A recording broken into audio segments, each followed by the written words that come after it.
31st নাইটের উন্মাদনা প্রতি বছর আমাদের সমাজে বেড়েই চলেছে। একজন মুসলিম হিসাবে আমাদের করণীয় কি? 31st নাইটের যে অপসংস্কৃতি এবং যে অনাচার সমূহ প্রতি বছর প্রত্যেকটা মসজিদের মেম্বার থেকে ওলামা একরাম মানুষকে সে বিষয়ে সতর্ক করে থাকেন। আমাদের দায়িত্বের অনেকগুলো জায়গা আছে। সবকিছুর আগে আমাদের যে করণীয় সেটি হলো আমাদের নিজেদের আগে অনুধাবন করতে হবে, গভীরভাবে উপলব্ধি করতে হবে যে 31st নাইটের এই কালচারের ক্ষতিকর দিকগুলো কি। একটা বিষয় তো পরিষ্কার, সেটা হলো আল্লাহ রাব্বুল আলামিন কোরআনে কারিমে সূরা হাশরে বলেছেন, ওয়ালা তাকুনু কাল্লাযীনা নাসুল্লাহা ফাআনসাহুম আনফুসাহুম, তোমরা সেই মানুষদের মতো হয়েও না যারা আত্মভোলা হয়ে গেছে। নিজের গন্তব্য, নিজের পরিণতি, পরিণাম, নিজের আত্মপরিচয় এগুলো যারা ভুলে গেছে, যারা উন্মাদনায় গা ভাসিয়ে দিয়েছে, যারা ভোগবাদে ডুবে গেছে, ডুবে গিয়ে তারা নিজেদের আল্লাহকে ভুলে বসে আছে। তো এই মানুষগুলোর মতো তোমরা হইও না। যারা আল্লাহকে ভুলে বসে থাকে, গাফেল হয়ে যায়, সে মানুষগুলো তাদেরকে আল্লাহ তাআলা আত্মভোলা করে দেয়। নিজের ভালো মন্দ সে বুঝে না, নিজের ধ্বংস নিজে ডেকে আনে। এই সমস্ত অপসংস্কৃতির মধ্যে যারা হাবুডুবু খাচ্ছে, সেই তারুণ্যকে বিশেষ করে বলতে চাই, তারা আল্লাহকে ভুলে গেছেন। আল্লাহর স্মরণ যদি কারোর থাকে, আল্লাহর প্রতি বিশ্বাস যদি কারোর থাকে, আল্লাহর চিন্তা যদি কারোর মধ্যে জাগরুক থাকে, তাহলে সে কখনো আত্মভোলা হয় না। তার ভালো মন্দ সে বুঝে। মানুষ নিজের ধ্বংস নিজে ডেকে আনে তখনই যখন সে আল্লাহকে ভুলে যায়। আল্লাহ বলেছেন, সে আল্লাহ ভোলা মানুষের মতো হয়েও না যারা আল্লাহ ভোলা হওয়ার কারণে আল্লাহ তাদেরকে নিজেদের ব্যাপারে আত্মভোলা করে দেয়। যে সমস্ত তরুণরা এই সমস্ত উন্মাদনায় লিপ্ত, তারা নিজেরাও জানে না তারা কিভাবে নিজেদের ধ্বংস ডেকে আনছে, নিজেদেরকে ক্ষতির মধ্যে ফেলছে, তাদের মাধ্যমে অন্য অনেককে ক্ষতিগ্রস্ত করছে। এই চিন্তাটুকু পর্যন্ত তাদের নাই, আত্মভোলা হয়ে গেছে। হিতাহিত জ্ঞান তাদের মধ্য থেকে দূর হয়ে গেছে, কারণ তারা আল্লাহকে ভুলেছিল। তো এই বিষয়টি আমাদের অন্তরে গেঁথে যাওয়া উচিত যে আমরা আল্লাহকে যদি সবসময় স্মরণে রাখি, তাহলে কোনো মানুষ, কোনো পাখি, কোনো অসুস্থ মানুষ, কোনো ঘুমন্ত মানুষ আমার দ্বারা কষ্ট পেতে পারে না। দ্বিতীয়ত, 31st নাইটের এই কালচার এটি এসেছে মূলত অগ্নিপূজকদের থেকে। অগ্নিপূজক বা প্রকৃতি পূজারী যারা ছিল, সেই পেগানদের মধ্যে একটা ধারণা ছিল বছরের প্রথম দিনের প্রথম মুহূর্তকে আনন্দ, উৎসব, হই হুল্লোড়, ভালো মন্দ খেয়ে কাটালে সারা বছর ভালো থাকা যায়। এই বিশ্বাসটা কি কোনো বৈজ্ঞানিক বিশ্বাস, বিজ্ঞান ভিত্তিক বিশ্বাস? এটা নিছকই কুসংস্কারাচ্ছন্ন বিশ্বাস। বছরের প্রথম দিন, প্রথম ক্ষণ ভালো খেলে, যদি ভালো কিছু ভোগ উপভোগের মধ্যে থাকলে যদি সারা বছর ভালো থাকা যায়, তাহলে প্রতিদিন সকালবেলা মানুষ ভালো খাইলে সারাদিন ভালো থাকবে। ব্যাপারটা কি সেরকম ঘটে? প্রিয় ভাইরা আমার, আমরা যারা নিজেদেরকে মুসলমান হিসেবে দাবি করি, আমাদের জন্য তো এই কালচারে গা ডুবাবার কোনো সুযোগই নেই। যে সমস্ত মানুষরা নিজেদেরকে তথাকথিত বিজ্ঞান মনস্ক বলে, তারা কোন যুক্তিতে, কোন চিন্তায় বছরের প্রথম মুহূর্তকে আনন্দ করে হই হুল্লোড় করে কাটায়? কি কারণে? কোন যৌক্তিক কারণ ছাড়া কেউ যদি হাসে, যৌক্তিক কোনো কারণ ছাড়া যদি কেউ কাঁদে, তাহলে তাকে আমরা বলি পাগল বা অসুস্থ, বিকৃত মস্তিষ্ক। হঠাৎ করে বছরের 365 রাতের মধ্যে একটি রাতে এসে 12টা 1 মিনিট আপনি আনন্দ করছেন, হই হুল্লোড় করছেন, আতশবাজি করছেন, পটকা ফুটাচ্ছেন, 12টা 1 মিনিট হওয়ার সাথে সাথে লাফালাফি শুরু করছেন। কারণটা কি? কি এমন হয়েছে যে আপনি লাফালাফি করছেন? অথচ তেমন কিছু হয়নি। হ্যাঁ, একটা নতুন বছর শুরু হয়েছে। এই বছরটা খ্রিস্টীয় বর্ষ, খ্রিস্টানদের ধর্ম সংশ্লিষ্ট একটা বছর শুরু হয়েছে। তো তাতে আপনার এত খুশি হওয়ার কি আছে? যদি বলেন যে নতুন বছর হলে আনন্দ উল্লাস করতে হয়, তো নতুন বছর তো আরো আছে, এটাতেই কেন শুধু আনন্দ উল্লাস করেন? তাছাড়া যার আগমন আপনার আনন্দের কারণ হয়, তার বিদায় তো বেদনার কারণ হওয়ার কথা। যে মুহূর্তকে ওয়েলকাম করে আপনি আনন্দিত হচ্ছেন, উল্লাস করছেন, সেটি নতুন একটি বছরের একটি মুহূর্ত। সেটা যদি আপনার আনন্দের কারণ হয়, তাহলে তার এক মুহূর্ত আগেই তো আরেকটি বছরের বিদায় ঘটেছে, তখন তো আপনি কাঁদেননি।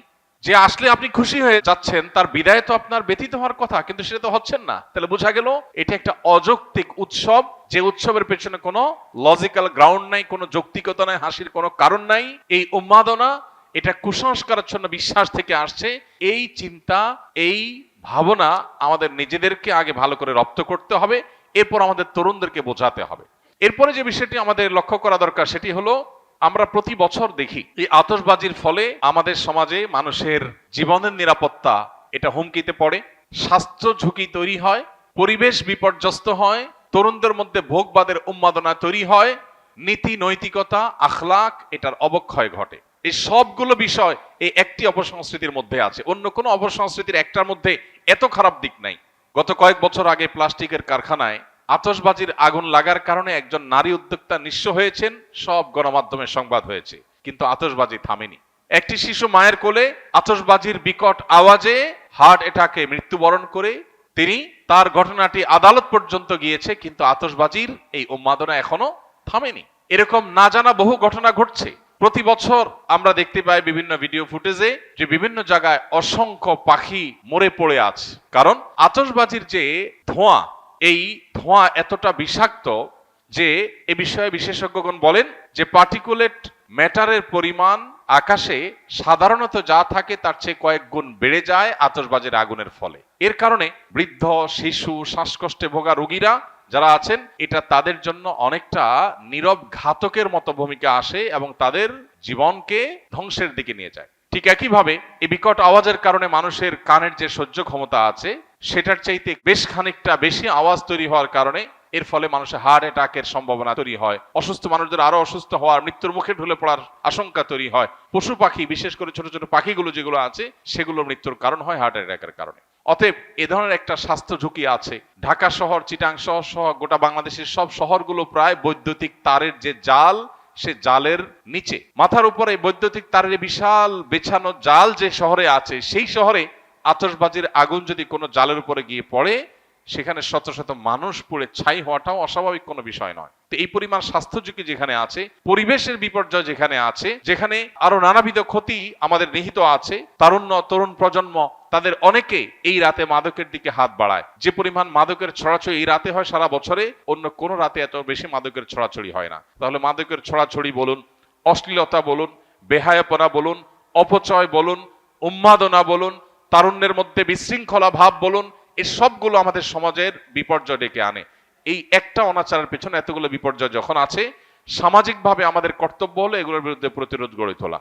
আমি আইন হাতে তুলে নিতে কাউকে বলছি না। আমি বলছি যে আইন শৃঙ্খলা রক্ষাকারী বাহিনী প্রতি বছর নিষেধাজ্ঞা আরোপ করে, কোনো প্রকার পটকা যেন না ফুটানো হয়, আতশবাজি যেন না করা হয়, কিন্তু কে শুনে কার কথা? অতএব বাড়িওয়ালারা যদি তাদের ছাদগুলো বন্ধ করে রাখেন, বাবা মারা যদি তাদের সন্তানদেরকে বোঝান, এবং তরুণরা যদি তারা সংঘবদ্ধ হয়ে বিপদগামী তরুণদেরকে বোঝান, কাউন্সেলিং করেন দলে দলে, তারা যদি সমাজে অনাচার বন্ধের জন্য উদ্যোগ নেন, আইন শৃঙ্খলা রক্ষাকারী বাহিনীর ভাইদেরকে সহযোগিতা করেন, তাহলে সেক্ষেত্রে হয়তো সমাজে এই অনাচার থামতে পারে। আমরা আমাদের কাজ করে যাব, হ্যামিলনের বাসিওয়ালার মতো সতর্ক করে দেওয়া, মানুষকে সজাগ করা, এই কাজটা ওলামায়ে কেরাম করছেন, করবেন। যদি মানুষ না শুনে, আমাদের জাতিকে যদি আমরা না শুনতে পারি, সেটা হবে আমাদের দুর্ভাগ্যজনক অধ্যায়। আল্লাহ তাআলা আমাদের তারুণ্যকে এই পশ্চিমা অপসংস্কৃতির ছবল থেকে রক্ষা করুন, এই অযৌক্তিক উন্মাদনা থেকে আমাদের তরুণদেরকে আল্লাহ তাআলা হেফাজত করুন। এমনিতে আমাদের তরুণদের মধ্যে ভোগবাদ, উচ্ছৃঙ্খলা, উন্মাদনা, হেয়ালিপনা এগুলো এতটা চরমে পৌঁছেছে যে নীতি, আদর্শ, জীবনের লক্ষ্য, এই সব কিছু থেকে তরুণের বড় একটা অংশ ছিটকে পড়ে গেছে। তো এরকম পরিস্থিতিতে প্রতি বছর এই 31st নাইটের উন্মাদনা আমাদের তারুণ্যকে আরো জাহান্নামমুখী করে দেয়, তাদের জীবনকে আরো ধ্বংসের দিকে নিয়ে যায়। এই অপসংস্কৃতি আমাদের দেশে রাষ্ট্রীয়ভাবে নিষিদ্ধ ঘোষণা করা উচিত, এবং এটি যেন সমাজে কোনোভাবে স্থান না পায়। এটা আমাদের কালচার না। এই কৃষ্টির সাথে এই মাটির মানুষের, এই দেশের মানুষের ধর্মের কোনো কিছুর কোনো সম্পর্ক নেই। সেখানে এটাকে আমদানি করে প্রতি বছর যে পরিমাণ টাকা আমাদের তরুণদের একটা অংশ আকাশে ওড়ান, বরং যে পরিমাণ টাকা আতশবাজির নামে আগুনে পোড়ান, তার সিকিভাগ খরচ করলেও বহু শীতার্ত মানুষের, কনকনে শীতে কাঁপা মানুষের শীত নিবারণ করা সম্ভব হয়ে যেত। দুর্ভাগ্য আমাদের যে আমরা আনন্দ করবার জন্য আকাশে টাকা পোড়াচ্ছি, এবং সেটার পেছনে যৌক্তিক কোনো গ্রাউন্ড নেই। কেন পোড়াচ্ছি, কেন হাসি করছি, কেন আমি উৎসব করছি, কেন হৈ হুল্লোড় করছি, সেটা আমি জানি না। গভীর রাতে যখন বহু মানুষ শুয়ে আছে, বিকট আওয়াজে গোটা শহরকে প্রকম্পিত করা, আর যা হোক, কোনো কমন সেন্স থাকা, ন্যূনতম দায়িত্বশীলতা, দায়িত্ববোধ থাকা কোনো যুবকের কাজ হতে পারে না। আল্লাহ তাআলা আমাদের তারুণ্যকে বোঝার তৌফিক দান করুন। একজন মুসলমান যুবকের আনন্দিত হওয়ার বহু কারণ আছে। আপনি 31st নাইটের এই উন্মাদনার জন্য যে টাকা ব্যয় করে আনন্দিত হচ্ছেন, আমি জানি আপনি কিছু আনন্দ হয়তো পাচ্ছেন, কিন্তু আপনার এই বাজেট, এই সময়, এই শ্রম ব্যয় করে কিছু বন্ধুরা মিলে যদি পথের ধারে শুয়ে থাকা শীতার্ত মানুষদের কিছু গরম খাবার, গরম কাপড়, পোশাক যদি তাদেরকে উপহার দেন, তাহলে আপনার মধ্যে ওই আতশবাজির চাইতে অনেক বেশি আনন্দ বয়ে যাবে, আপনি অনেক বেশি মানসিক সুখ পাবেন। আল্লাহ আমাদেরকে বোঝার তৌফিক দান করুন। এই অপসংস্কৃতির ছবল থেকে আমাদের সমাজকে আল্লাহ তাআলা রক্ষা করুন।